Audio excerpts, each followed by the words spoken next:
J'ai quelque chose d'important à vous dire. La vie est belle.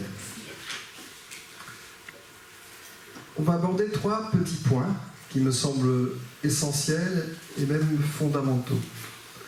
Le premier point, c'est que tout est lié. On l'a déjà abordé un petit peu, même beaucoup. On n'arrête pas de dire ça, à vrai dire. Cette idée qu'a développée Nadine tout à l'heure, quand elle nous a dit que les cellules sont des petits organismes marins, avec un petit peu d'eau de mer à l'intérieur, qui sont sortis donc de la mer. Et comment est-ce que ces petites cellules issues de la mer, qui se retrouvent à la cime d'un arbre, arrivent à se mettre en connexion avec la mer? C'est là tout l'enjeu de la vie sur Terre. Comment se connecter à notre mer? Un petit film. Alors, c'est un gars qui s'est amusé à filmer en temps réel, c'est pas un time-lapse, un champignon mycorhizien et les bactéries qui vivent autour de lui. C'est mis dans de la gélose entre l'âme et la mer. Le grand faisceau, là, les trucs que l'on voit là, c'est le mycélium, c'est le champignon. Autour, on voit une zone un petit peu floue, qu'on appelle d'hyperfluidité, dans laquelle il y a des pseudomonas, qui sont des bactéries qui bougent très peu en temps normal. Ce n'est pas un time-lapse, c'est en temps réel. Vous voyez le flux à l'intérieur du mycélium et vous voyez le flux à l'extérieur du mycélium. Des petits pseudomonas, et quelquefois il y a aussi des bâtonnets. Vous voyez, il y a d'autres types de bactéries qui se sont immiscées dans le modèle. Regardez à quelle vitesse ça. Alors quelquefois ça fait aller-retour parce que comme c'est coincé entre l'âme et la mer, elles ne peuvent pas aller jusqu'au bout. Et donc quelquefois les bactéries tapent contre un bout de mycélium et redescendent et font juste les allers-retours. Vous voyez, c'est étonnant. Le mycélium, ça bouge à l'intérieur, mais ça bouge encore plus à l'extérieur. 50 fois plus vite dans certains cas. Voilà. Je vois vos yeux interloqués. Je vais m'asseoir. Excusez-moi. Voilà, donc, tout est lié, mais c'est pas tout à fait lié comme je l'avais imaginé.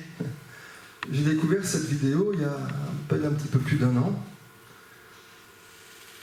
Je pensais que tout circulait à l'intérieur du champignon et que très très activement notre champignon pouvait faire passer des éléments d'une plante à une autre, du milieu extérieur à un autre milieu extérieur. Mais en fait, le champignon génère une véritable autoroute. Et c'est comme ça qu'ils l'ont appelé là, en Allemagne où ils ont fait ça. Une autoroute dans laquelle les micro-organismes circulent. Mais oui, c'est de l'eau qui est autour du champignon. Et c'est aussi tous les nutriments qui sont à l'intérieur. Et c'est pas obligé de passer dans le champignon pour circuler. On a de grands débats scientifiques en ce moment pour se dire est-ce que, oui, alors ça, tel élément, on ne le retrouve pas dans le champignon, c'est pas dans le champignon que ça passe, mais en fait, ça passe pas dans le champignon, ça passe autour du champignon. Et ceci pour une simple raison, c'est que le tour du champignon, c'est aussi le champignon. Et quand on est un animal, ce qui est à l'intérieur de nous, à partir du moment où on l'ingère, on considère que c'est en nous, que notre alimentation nous construit. Après, bien sûr, on rejette quelques déchets, mais on prélève dedans ce qui nous est utile. Le champignon, il digère par l'extérieur. Et donc, le tour du champignon, c'est ce qui correspond à notre lumière intestinale, à notre cavité intérieure.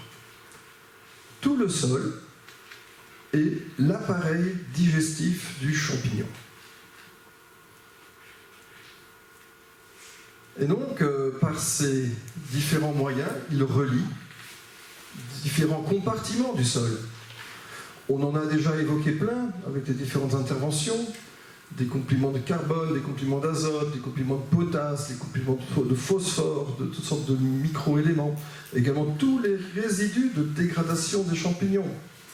Parce que comme le champignon digère à l'extérieur, il va envoyer ces fameux protons, des radicaux libres, à l'extérieur pour détruire les lignines. Il va envoyer toute une série d'enzymes pour aussi continuer de détruire les molécules un petit peu de dégradation. Là, on peut arrêter le film. Et pour détruire tout ce qui va être, décomposer tous les éléments de dégradation, de mélange lignine et puis proton, quoi.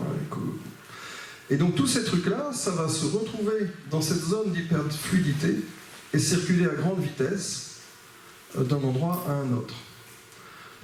Ce n'était pas un time-lapse, c'était du temps réel. C'est un phénomène qui est hyper actif. Ça défie, on ne comprend pas comment ça fonctionne, pour bien dire, parce que ça défie les lois de la physique, de la capillarité. Normalement, ça ne devrait pas circuler aussi vite, aussi proche d'une paroi.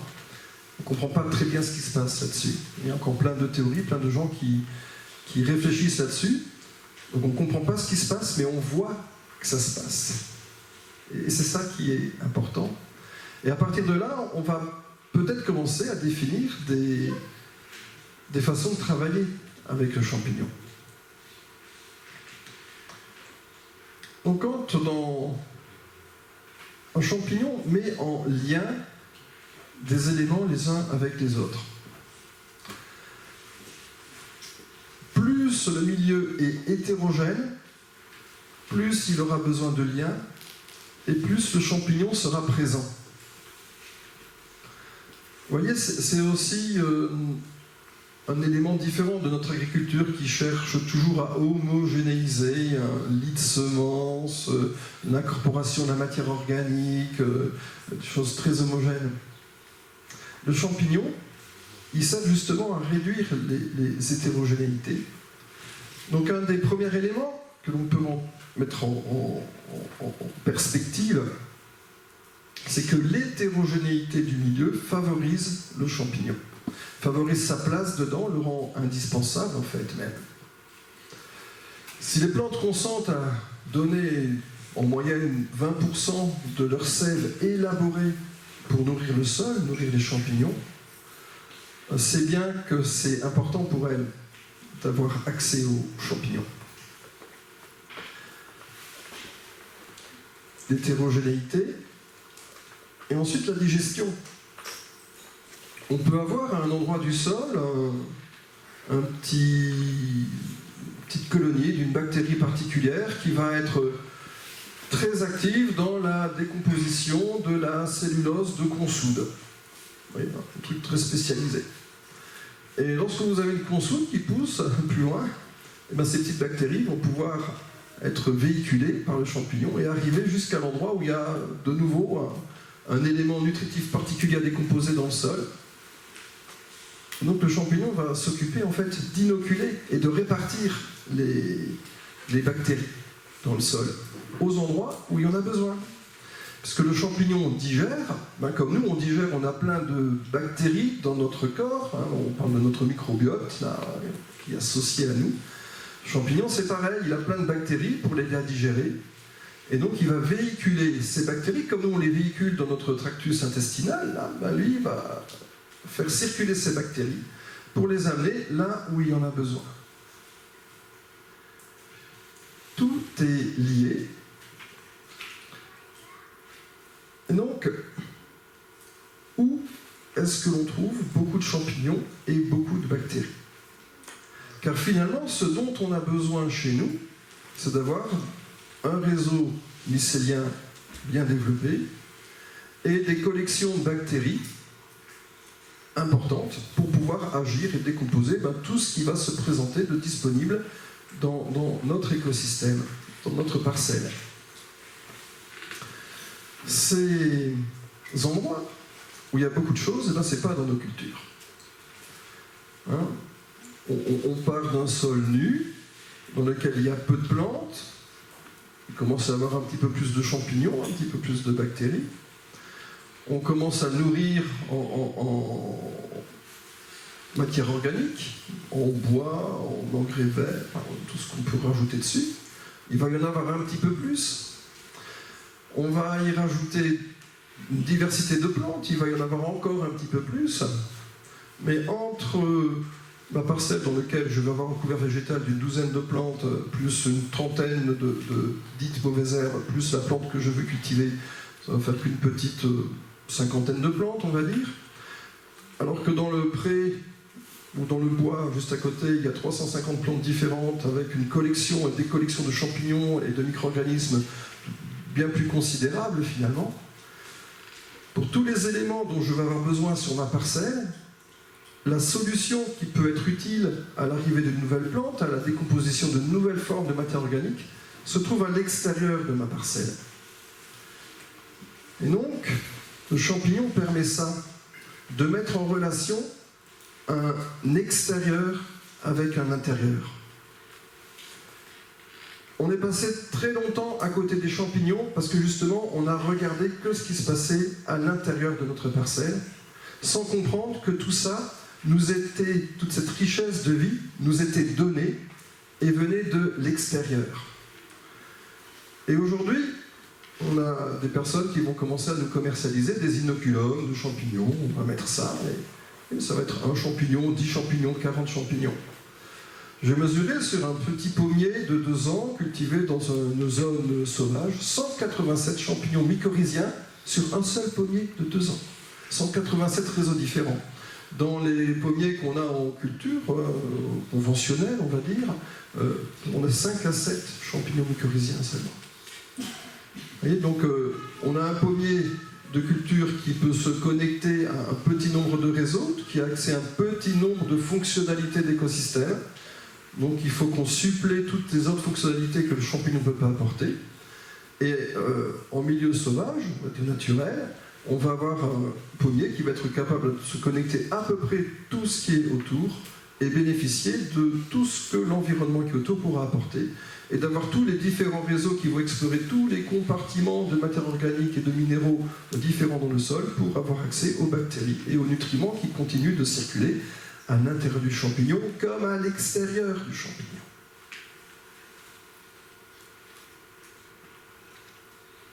C'est juste étonnant.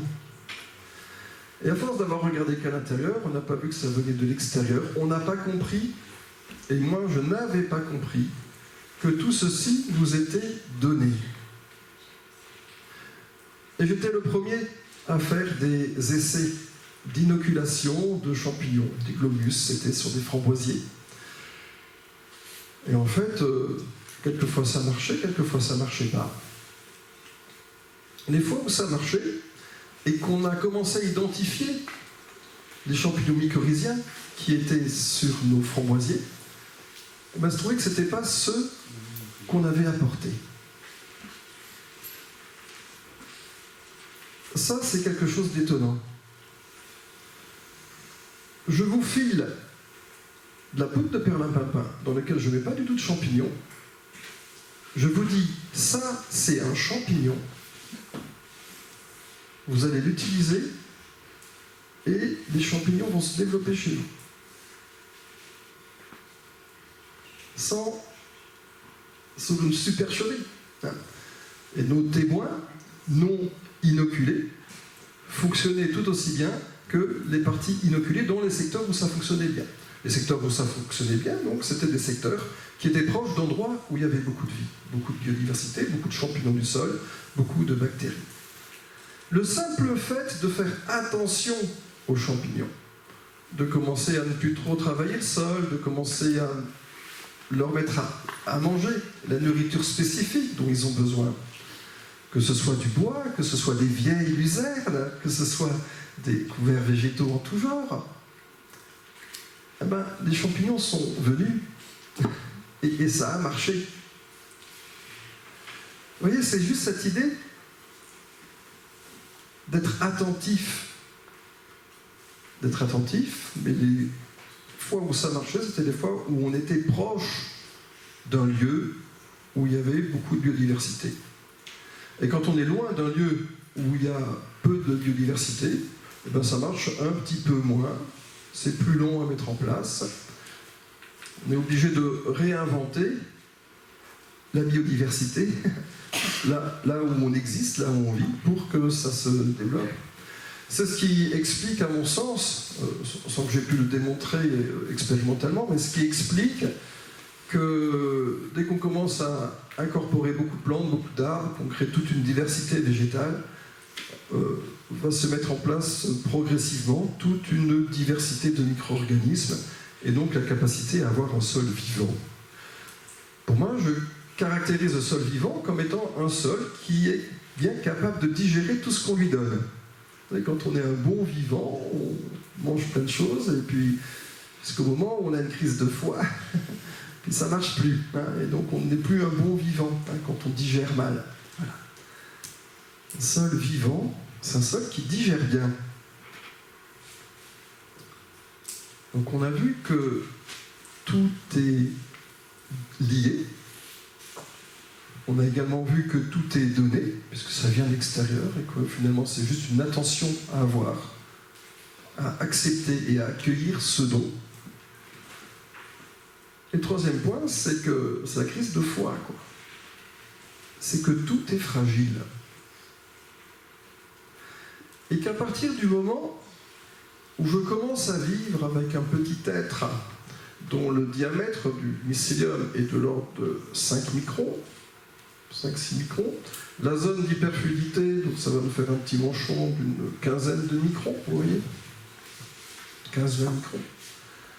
Je travaille avec quelque chose qui est présent en masse là où je vis, mais qui n'est pas perceptible par mes sens, par mon fonctionnement, par la façon dont je vis dans mon milieu. Cette fragilité est bien sûr un obstacle au développement de nos champignons, mais c'est également leur mode de fonctionnement. La fragilité et la force et la puissance des champignons. Et, enfin, le verbe être. La fragilité et la force du champignon. Car ce petit champignon, à partir du moment où je ne fais que marcher dans ma parcelle, une simple empreinte de pas. Tous les champignons qui étaient sous mon empreinte, le sol va s'affaisser de 1 cm, 2 cm. Tous les champignons, et puis l'onde de choc, de compression va se renforcer dans les couches les plus profondes. Tous les champignons, donc il y a une force de cisaillement qui va faire que tous les champignons vont être coupés. Le simple fait de marcher. Je ne parle pas d'un tracteur de plusieurs tonnes. Je parle d'Hervé Covès et de son bon quintal, qui marche. Ça imprime une marque, ça coupe les champignons. Et là va intervenir un phénomène tout à fait étonnant qui s'appelle l'anastomose. C'est que les champignons vont commencer à faire les premiers articles, parce que oui, il y a des cloisons dans les champignons. Donc les premiers articles vont se vider. La zone d'hyperfluidité va disparaître. Et alors ça, c'est instantané. Dès qu'il n'y a plus de turgescence dans le champignon, toute la couche d'eau qui est autour n'est plus hyperfluide et devient de l'eau normale. Il n'y a plus rien qui passe à ces endroits-là. La zone à l'intérieur du champignon, les forces de capillarité rentrent en fonction. Et donc, l'eau ne peut pas s'écouler parce que ça fait un bouchon par les forces de capillarité. Vous voyez, il y a un autre phénomène que l'on ne comprend pas, qui fait que les champignons, quand on les coupe, ne se vident pas de toute leur substance, ça s'arrête. Et au contraire, ils se mettent sous pression. Et en se mettant sous pression, ils vont commencer à bourgeonner. Et les bourgeonnements du champignon dans le sol, qui vont être dans la partie qui n'a pas été touchée par l'empreinte, avec le bourgeonnement des champignons qui ont été compressés, mais qui vont se retrouver 2-3 cm plus bas, à force de ces éléments, et bien ces champignons vont se connecter ensemble. Et là, chose absolument étonnante, on n'a pas encore bien démontré, même si je suis à peu près persuadé que ces anastomoses traversent les barrières spécifiques. Mais expérimentalement, pour des champignons de la même espèce, mais génétiquement différents, de deux individus différents, en colorant les noyaux par de champignons A d'une certaine couleur et des champignons B par une autre couleur, on arrive à voir qu'on crée un champignon qui a les deux génomes qui circulent à l'intérieur du même conduit. Et donc, en marchant, je crée un champignon qui a 2 fois plus d'informations que les 2 champignons initiaux. Je crée quelque chose qui s'appelle de la reproduction sexuée. Pour beaucoup de champignons, on ne sait pas comment ils se reproduisent sexuellement, et les champignons mycorhiziens, pour certains, sont dans cette voie-là.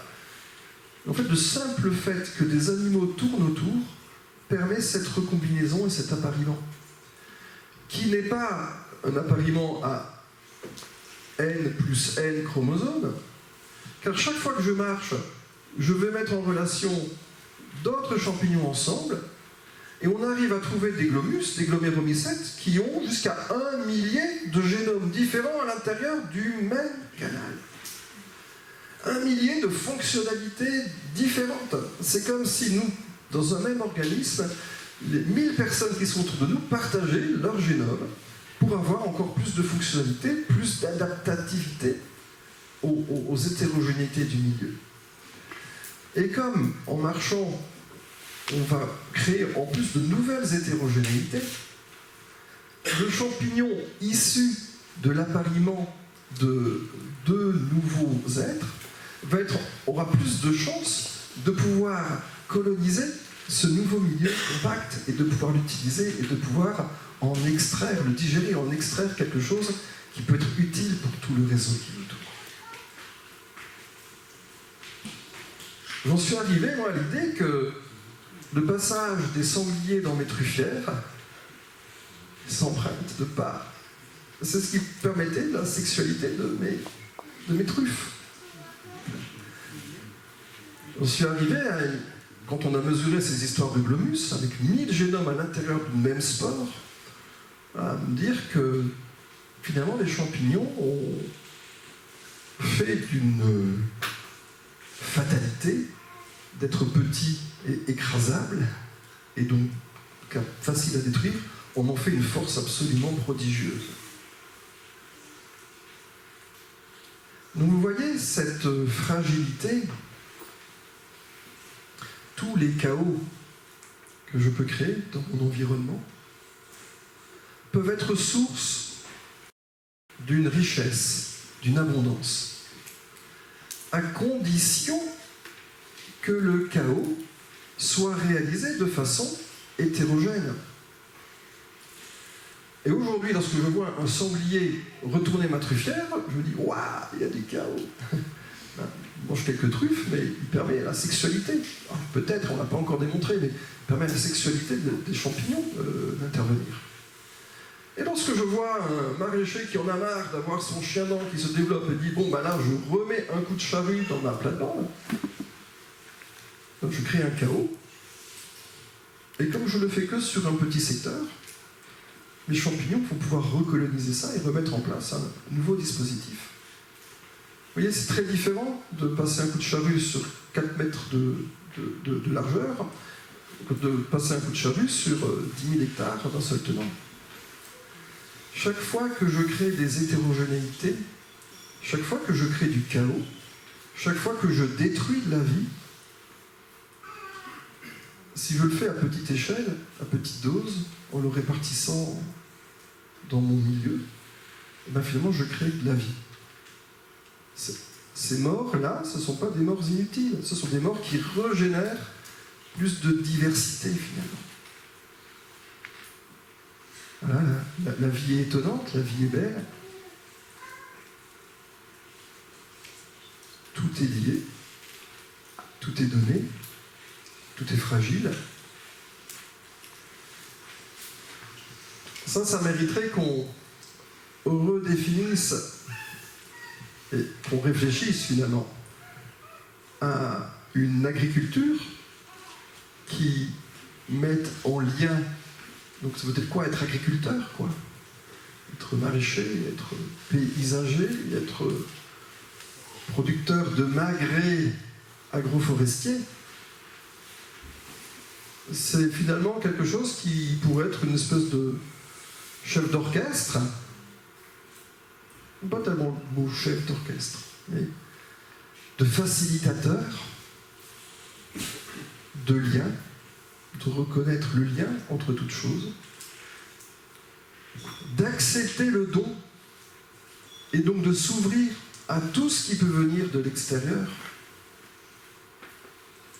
et de jongler, de jouer avec la fragilité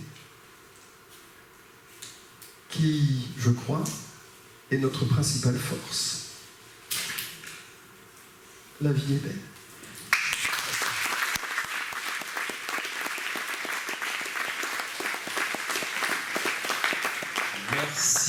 Merci Hervé.